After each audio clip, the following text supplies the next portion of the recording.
నమస్తే, welcome to స్వతంత్ర news. నేను ప్రియా శర్మ. బులెటిన్ల ముందుగా హెడ్లైన్స్ చూద్దాం.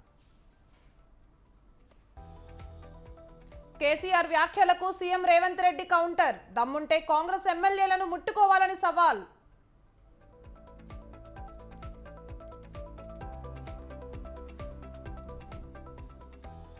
కాంగ్రెస్ బీజేపీ మధ్య పోటీ. బీఆర్ఎస్ కు డిపాజిట్లు కూడా దక్కవన్న కిషన్ రెడ్డి.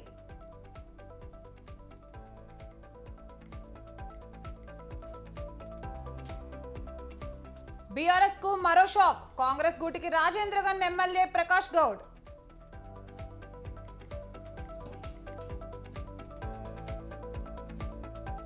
కాకినాడ జిల్లాలో కొనసాగుతున్న జగన్ బస్సు యాత్ర. సాయంత్రం భారీ బహిరంగ సభ.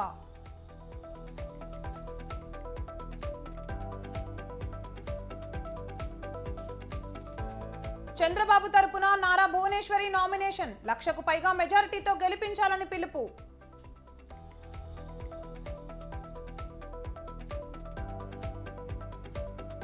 వైసీపీకి ఓటు వేస్తే డ్రైనేజ్ లో వేసినట్లే. జగన్ పాలనపై వైఎస్ షర్మిల నిప్పులు.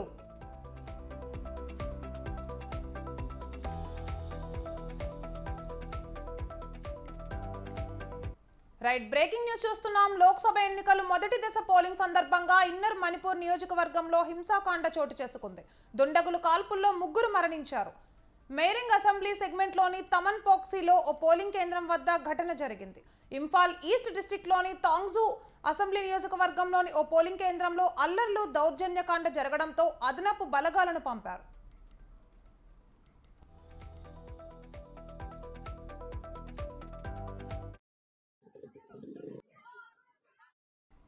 ఇంపాల్ ఈస్ట్ జిల్లాలోని భమోన్ కంపు పోలింగ్ కేంద్రంలో ఈవీఎంను దుండగులు ధ్వంసం చేశారు. ఇంపాల్లోని 2 పోలింగ్ కేంద్రాల్లో అవకతవకలు జరిగాయని కొందరు మహిళలు ఆరోపించడంతో పోలింగ్ నిలిచిపోయింది. పోలింగ్ కేంద్రాన్ని పోలింగ్ అధికారి మూసివేశారని ఇంపాల్ ఈస్ట్ డీసీ వెల్లడించారు.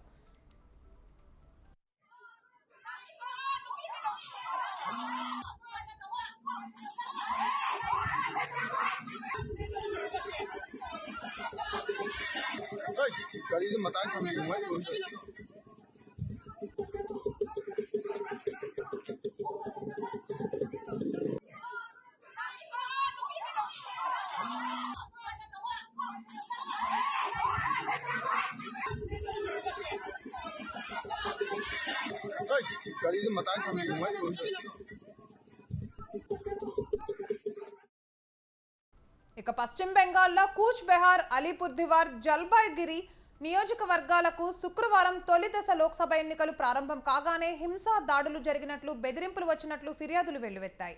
తృణమూల్ కాంగ్రెస్ మద్దతుదారులు చందామరిలో రాళ్లు రువ్వారని, బీజేపీ బూత్ అధ్యక్షుడికి గాయాలయ్యాయని ఫిర్యాదు వచ్చింది.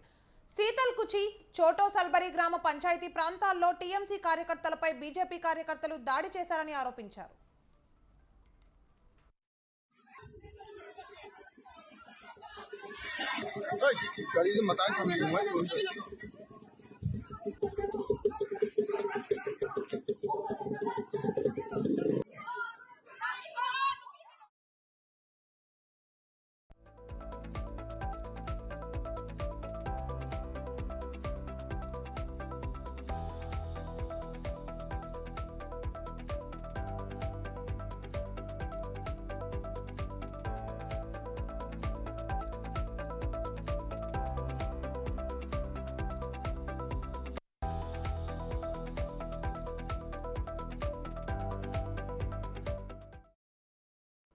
రైట్, బ్రేకింగ్ న్యూస్ చూస్తున్నాం. కేసీఆర్ వ్యాఖ్యలకు సీఎం రేవంత్ రెడ్డి గట్టి కౌంటర్ ఇచ్చారు.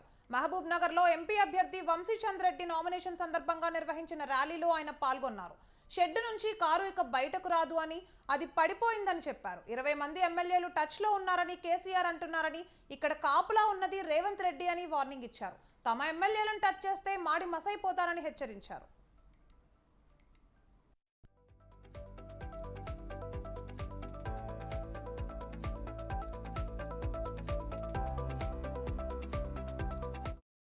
గద్వాల గడిలో దొరలకైనా, గజ్వేల్లో ఫామ్ హౌస్ దొరలకైనా, మీ ఫామ్ హౌస్ల ముందల, మీ గడిల ముందల బానిసలుగా మేము బతకదలుచుకోలేదు.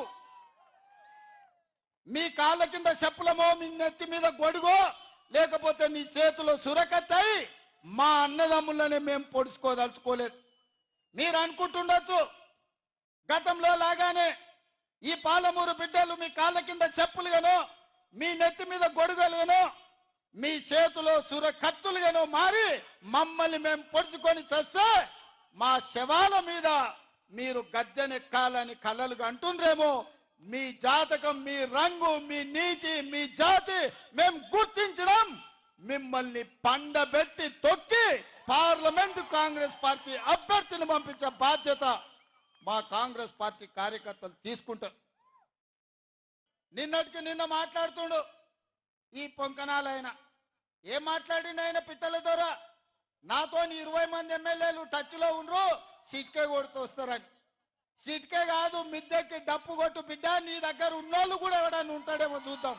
గతంలో లాగా కాంగ్రెస్ ఎమ్మెల్యేలు గొర్రెల మంద తోడేళ్లలాకొచ్చి తేప కొట్టి కొట్టుకపోదాం అనుకుంటున్నాం బిడ్డ. ఈడ కాపలా ఉన్నది రేవంత్ రెడ్డి, నువ్వు ప్రయత్నం చేసి చూడు. ఈడ మా ఎమ్మెల్యేలను కంచేసి కాపాడుకునే శక్తి హైటెన్షన్ వైర్ రేవంత్ రెడ్డి ఉన్నాడు బిడ్డ. వచ్చి ముట్టుకో. కరెంటు తీగ మీద కాకి కరెంటు కొడితే ఎట్లా కర్రెగా సస్తదో నువ్వు కాంగ్రెస్ వైపు చూస్తే నీ సంగతి గట్లనే అవుతుంది.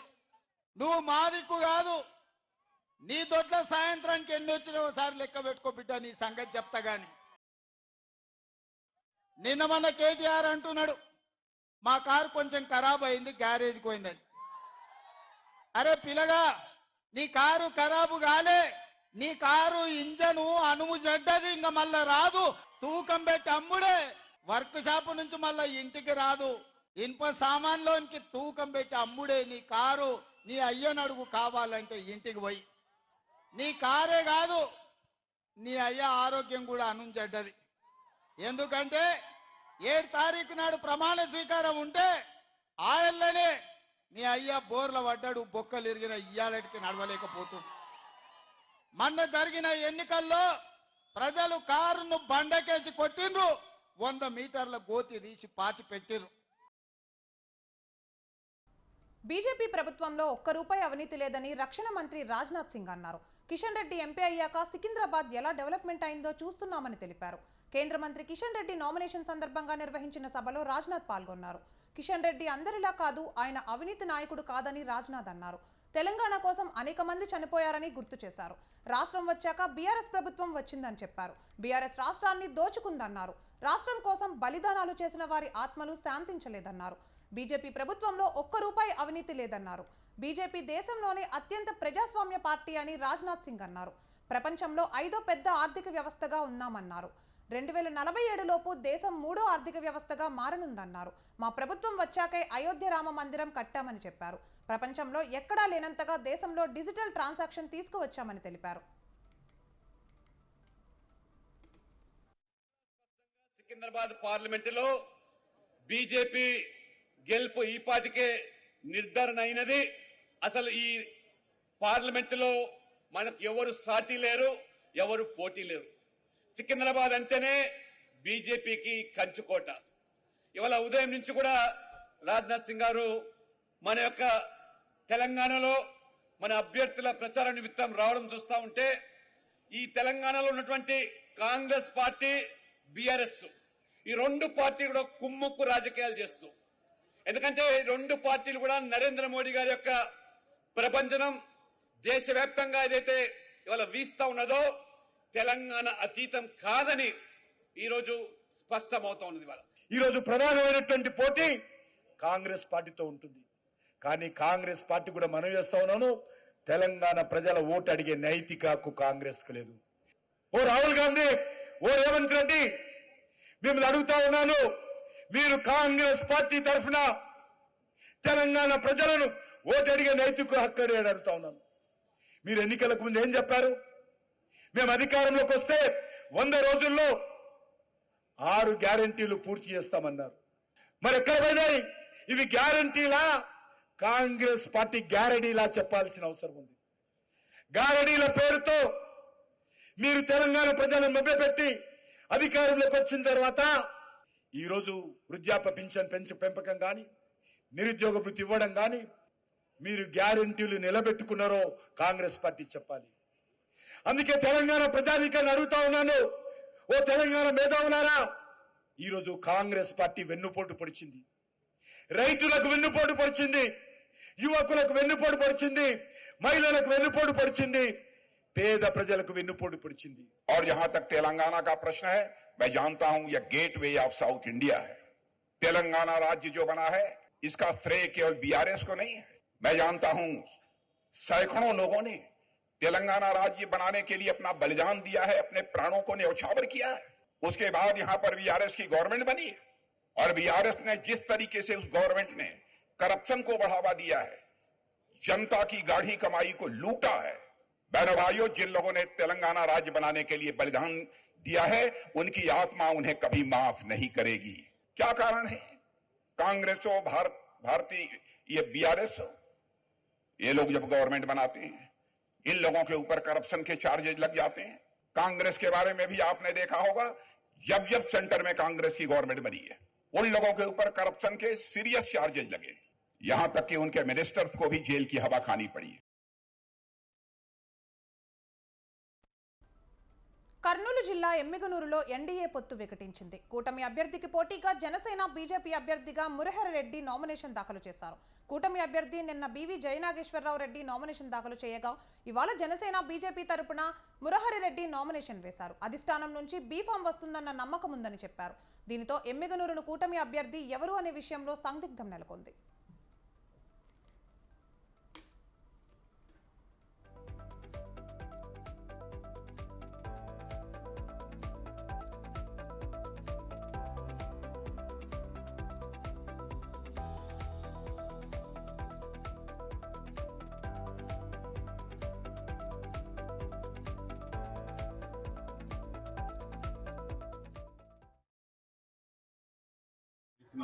ఎమ్మెనూరు ప్రజలు మూడు పార్టీలోన ప్రతి ఒక్క కార్యకర్త, నాయకులు, మూడు పార్టీలకు సంబంధించిన కార్యకర్తలకి మరియు ప్రజలకి అందరికీ నేను హృదయపూర్వక నమస్కారాలు చెప్తున్నాను. నాకు ఇంతమంది ప్రజాదరణ, ఈ రోజు ఇంతమంది వచ్చి నాకు సహకరించినందుకు మీ అందరికీ నేను ధన్యవాదాలు తెలియజేస్తున్నాను. ఉమ్మడి అభ్యర్థిగా నాకు బీఫారం వస్తాదని నాకు దృఢమైన నమ్మకంతో, విశ్వాసంతో నేను ఈ పని చేసినాను. ఎందుకంటే ఎమ్మెనూరు నియోజకవర్గంలో భారతీయ జనతా పార్టీ ప్రతి బూత్ లో బలంగా ఉంది కాబట్టి ఖచ్చితంగా రాష్ట్ర పార్టీ గాని కేంద్ర పార్టీ గాని గుర్తించి పార్టీలో ఉమ్మడి అభ్యర్థిగా నాకు బీఫారం ఇస్తారని నేను అనుకుంటున్నాను. ఆ భగవంతుడిగానే నాకు సహకరించాలని. బీఫారం ఇంకా ఇవ్వలేదు, బీఫారం ఇచ్చే వరకు ఉంటుంది. కాబట్టి ఏ మార్పులు, ఏ చేర్పులు ఇప్పుడు నిన్న మీరే చూస్తారు. నిన్ననే కొన్ని అసెంబ్లీలోన అభ్యర్థులు మార్చున్నారు, పార్టీ మార్పులు జరుగుతున్నాయి. కాబట్టి ఒక అవకాశం నాకు వస్తాదని నేను అనుకుంటున్నాను. ఉమ్మడి అభ్యర్థిగా ఈ రోజు నేను నామినేషన్ వేసినాను.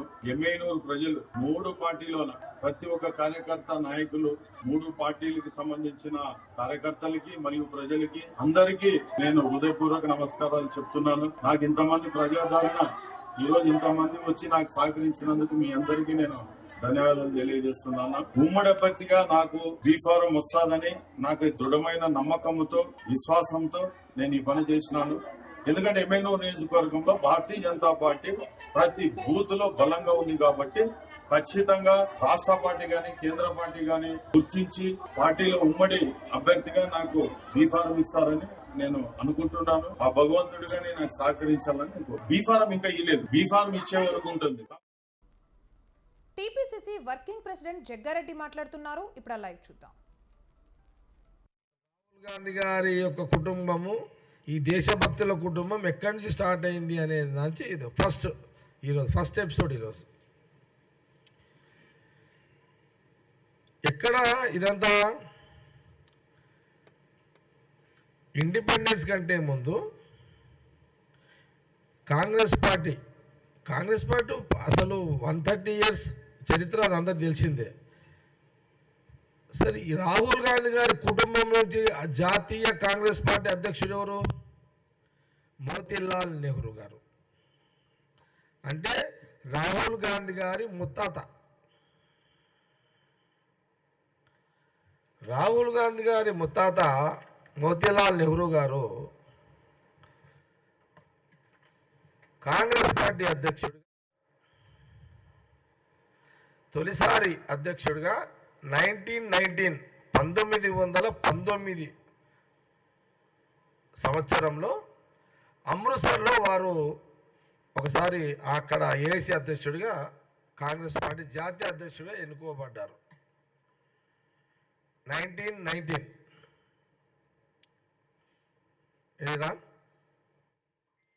ఏం రాంగ్ లేదు కదా?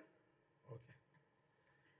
రెండోసారి, మొదటిసారి అయిపోయిన తర్వాత రెండోసారి కూడా 1928 మోతీలాల్ నెహ్రూ గారు ముత్తాత గారు రెండోసారి కలకత్తాలో వారు కాంగ్రెస్ పార్టీ ఏఐసీ అధ్యక్షుడిగా ఎన్నుకోబడ్డారు.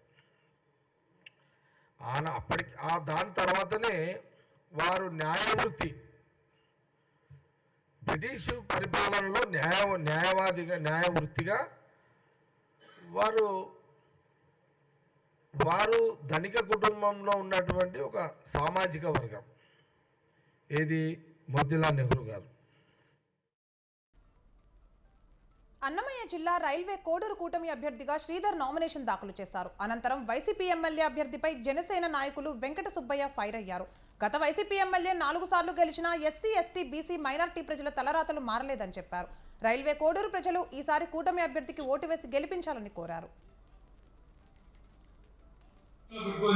మా అధినేత పవన్ కళ్యాణ్ మూట వైసీపీ ఎమ్మెల్యే అయినటువంటి శ్రీ పరమట్ల శ్రీనివాసులు 4 టర్మ్స్ గెలిచిన ఎస్సీ, ఎస్టీ, బీసీ, మైనార్టీలో తలరాతలు ఇంతవరకు మారలేదు. ఎక్కడ వేసిన గొంగులు అక్కడే ఉన్నాయి. ఏ గ్రామము అభివృద్ధి చెందలేదు. దాన్ని దృష్టిలో పెట్టుకొని మా అధినేత పవన్ కళ్యాణ్ రైల్వే కోడూరు ఇంత ప్రేమ అనే ఉద్దేశంతో రైల్వే కోడూరు జనసేన అభ్యర్థి శ్రీ అరవ శ్రీధర్ గారిని ఎస్సీ, ఎస్టీ, బీసీ, మైనార్టీలు తలరాతలు మార్చడానికి మా అధినేత పవన్ కళ్యాణ్ గారు ఆయన నియమించడం మాకు సంతోషకరము. ప్రతి ఇంటికి కంకణ కట్టుకొని ప్రతి మనిషిని కలిసి మేమందరం కలిసికట్టే క్షేత్ర స్థాయిలో అభివృద్ధి చేసి చూపిస్తామని జనసేన అభ్యర్థిగా ఎక్కువ మెజార్టీతో మన పవన్ కళ్యాణ్ గారికి కన్ను చేయిస్తామని రైల్వే కోర్టు ప్రజల తరఫున మీ అందరం తెలియజేసుకుంటాను. మూట వైసీపీ ఎమ్మెల్యే అయినటువంటి శ్రీ పరమట్ల శ్రీనివాసులు 4 టర్మ్స్ గెలిచిన తూర్పుగోదావరి జిల్లా రాజానగరం వైసీపీ అభ్యర్థిగా జక్కంపూడి రాజా నామినేషన్ దాఖలు చేశారు. అంతకుముందు స్థానిక ఆలయంలో ప్రత్యేక పూజలు నిర్వహించారు. అనంతరం ర్యాలీగా వెళ్లి రిటర్నింగ్ అధికారికి నామినేషన్ పత్రాలను అందజేశారు. ప్రతిపక్ష పార్టీలపై జక్కంపూడి మండిపడ్డారు. టీడీపీ ఎన్ని కుట్రలు చేసినా ప్రజలు వైసీపీ వైపే ఉన్నారని చెప్పారు.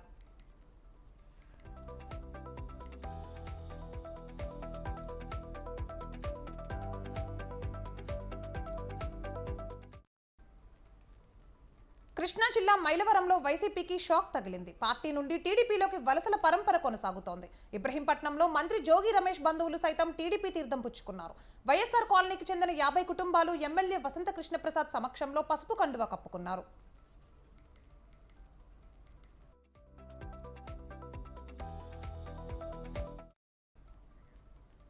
76 ఏళ్ల నుంచి బీసీలకు జరిగిన న్యాయం ఇదేనా అని ప్రశ్నించారు బీసీ సంక్షేమం సంఘం అధ్యక్షుడు ఎంపీ ఆర్ కృష్ణయ్య.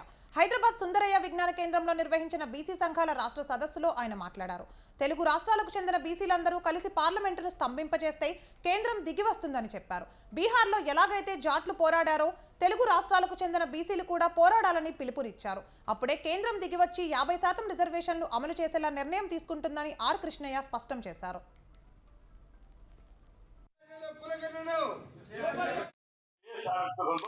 ముగ్గురు మానవాళ్ళు ఉంటారా? ఈ దేశం 76 ఏళ్ల తర్వాత ఇదేనా న్యాయం?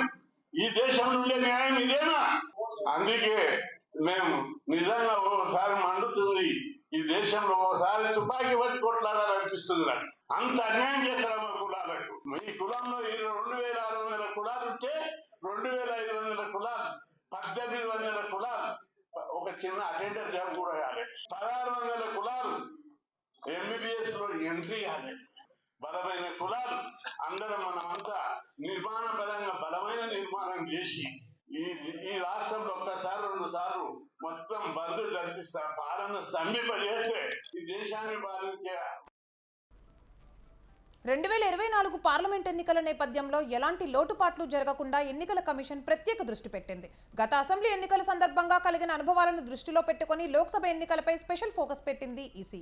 అబ్జర్వర్లతో ఎప్పటికప్పుడు నివేదికలు తెప్పించుకొని అధికారులను అప్రమత్తం చేస్తోంది. ఎలక్షన్ కమిషన్ ఎన్నికల నిబంధనల అమలు విషయంలోనే కాక అధికారులపై కూడా ప్రత్యేకంగా నిఘా పెట్టింది.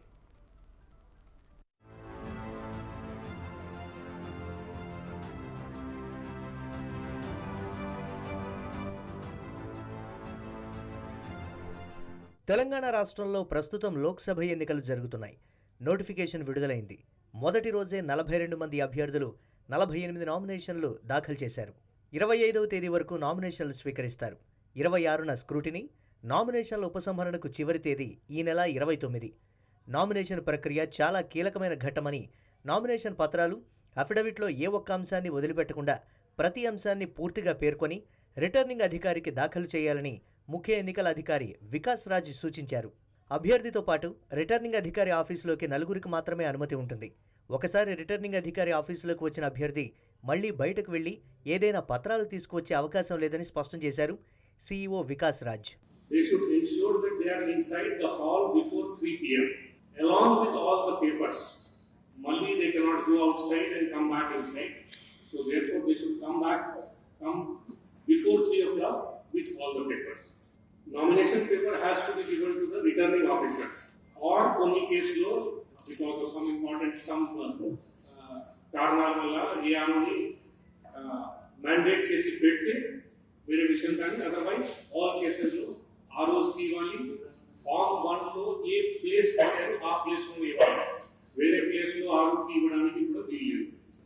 Maximum of 4 nomination papers can be given. In case of recognized political parties, ఒక ప్రపోజల్ చాలు. వేరే కేసెస్లో 10 ప్రపోజల్స్ కావాలి. ఎన్నికల ప్రచారంలో రాజకీయ పార్టీలకు స్పష్టంగా ఎన్నికల కోడ్ ఉల్లంఘనపై అవగాహన కల్పించామని, నిబంధనలకు విరుద్ధంగా ప్రచారం చేసినా, ఇతర కార్యక్రమాలకు పాల్పడినా ఖచ్చితంగా చట్ట ప్రకారం చర్యలుంటాయని సీఈఓ హెచ్చరించారు. ఇక ఇప్పటికే రాష్ట్ర వ్యాప్తంగా కోడ్ ఉల్లంఘనకు సంబంధించి దాదాపు 4000 ఎఫ్ఐఆర్లు నమోదైనట్లు తెలిపారు. మాజీ ముఖ్యమంత్రి కేసీఆర్ సిరిసిల్లలో చేసిన కామెంట్స్పై వివరణ ఇచ్చారని, వారం రోజులు టైం అడిగినట్లు ఎలక్షన్ కమిషన్కు లేఖ రాశారని వివరించారు సీఈఓ వికాస్ రాజ్. ఏదైనా ఎన్నికల కోడ్ ఉల్లంఘనకు సంబంధించి నిబంధనలు అతిక్రమిస్తే ఫిర్యాదులు వచ్చిన వెంటనే ఖచ్చితమైన చర్యలు తీసుకుంటామని, అవసరమైతే సుమోటోగా కేసు పరిశీలించి చర్యలు తీసుకుంటామని వివరించారు. ECI has also gone to the extent of giving orders of particular star campaigners, etc., that they cannot do campaigning for so many particular days. Now, as I was saying earlier also, this election is basically an exercise which all 3 parties have to come together and do. ECI is of course one party, political party is the second party, and the third party is of course the voter. Our effort has been to educate the political parties to the extent possible that please do not violate the MCC. This is what MCC is. In spite of that, if somebody does something, we are looking at that, complaints are coming to us, we are taking action on that. Various types of actions have happened over a period of time. There are other complaints that have come. We have given factual reports on that to the ECI. ECI will obviously be taking decisions on that. తెలంగాణలో 17 లోక్సభ నియోజకవర్గాలు, Secunderabad cantonment ఒక assembly స్థానానికి elections జరుగుతున్నాయి. రాష్ట్ర వ్యాప్తంగా 35,000కు పైగా polling కేంద్రాలుండగా 3,31,00,000 మంది ఓటర్లు ఉన్నారని వివరించారు. 2023 అసెంబ్లీ ఎన్నికల నుంచి ఇప్పటి వరకు మహిళల ఓట్లు మరింత పెరిగాయని పేర్కొన్నారు. దీంతోపాటు అంతర్రాష్ట్ర చెక్పోస్టులు, క్లిష్టమైన పోలింగ్ స్టేషన్స్పై గట్టి నిఘా పెట్టామని సీఈఓ వివరించారు. తెలంగాణ రాష్ట్రానికి 17 మంది జనరల్ అబ్జర్వర్లు, 34 మంది పోలీస్ అబ్జర్వర్లు, 9 మంది ఎన్నికల వ్యయాలకు సంబంధించిన పరిశీలకులు క్షేత్రస్థాయిలో పనిచేస్తున్నారని పేర్కొన్నారు. దీంతోపాటు రాష్ట్రానికి 160 కేంద్ర కంపెనీల బలగాలు కేటాయించగా 60 కేంద్ర కంపెనీల బలగాలు రాష్ట్రానికి చేరుకొని విధుల్లో చేరినట్లు వివరించారు. So we are identifying critical stations. ఇప్పుడు వరకు about 9,900 critical polling stations have been identified in the entire state. Like we did in the assembly election, 100% of the urban polling stations, especially the ones where congested places are there, especially the ones where more than one polling station is there at the same locations, అట్లాంటి ప్లేసెస్లో special దృష్టి పెట్టుకొని అక్కడ special either central forces or additional forces from our side, micro observers, webcasting, depending on whatever is available with us, resources. Based on that, we will be taking special activities to ensure that the polling goes on free, fair and absolutely peaceful manner in these places. Assembly ఎన్నికలకు అబ్జర్వర్ల చేత ప్రత్యేక నిఘా పెట్టిన central election commission రానున్న లోక్సభ ఎన్నికలకు సైతం అబ్జర్వర్ల చేత ప్రత్యేకమైన నిఘా పెట్టింది ఈసీఐ. ఇందులో భాగంగా అభ్యర్థులు ఖర్చుపైన నిఘా పెట్టి ఎప్పటికప్పుడు తనిఖీలు చేస్తూ నగదు సీజ్ చేస్తుంది ఈసీఐ. గత అసెంబ్లీ ఎన్నికల్లో రికార్డు స్థాయిలో నగదు పట్టుకున్న ఈసీఐ ఇప్పుడు ఎలాంటి రికార్డులు నమోదు చేస్తుందో.